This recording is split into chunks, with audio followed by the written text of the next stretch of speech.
put the bass on the track, on my face to the back like I'm taking a slap. I need a drink, but it's straight from the tap. And I'm hating the slack, couple man slide around.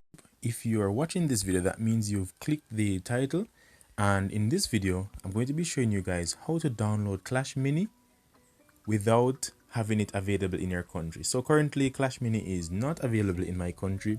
Even if I search on the Google Play Store, it won't be available. So in this video I'm going to be showing you guys how to get it. So first things first, you need to open your browser, whichever browser you use, Google Chrome, Firefox, whichever one. So now what you need to search for is Clash Mini APK, and as you can see we have some search results here. So if I should click on the one that says install from the Google Play Store, now what you will see is it will definitely load. However, it will not be available in my particular country, and I'm pretty sure it's not available in all countries as well. So as you can see, the item is not available in your country, and this is the app which was launched by Supercell a few days ago. So as you can see here, the game information, and it is offered by, and so on, and you can also read about the game. So it is currently not available in my country.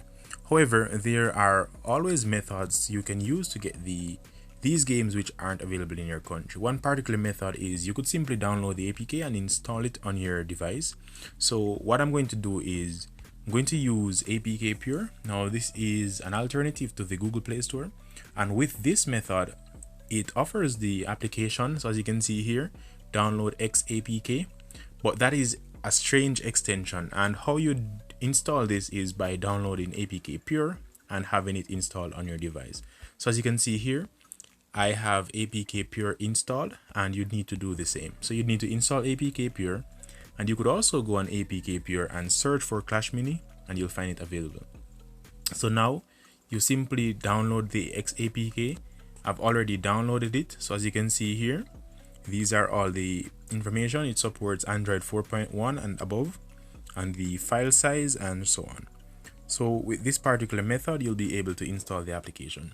So after you've downloaded the XAPK file from APK Pure, you would need to launch the application, and then from here you need to click the hamburger menu to the top right of the screen. So you need to click the three lines at the top right, and then that will launch some new options here, or tabs. So as you can see, we have updates, downloads, installed, and over here what we need to look for is APK XAPK management. So this will populate all the available APKs and XAPK located on your local storage. Now as you can see here, we've already downloaded Clash Mini XAPK, and what you need to do is to simply click on install, and also you need to allow from unknown sources. So go back, and it is extracting the application from this XAPK, because XAPK is more of a compressed application package, and this is the application or app which you need to extract the app. So as you can see here, install Clash Mini. So let's begin the installation process, and let's give it some time.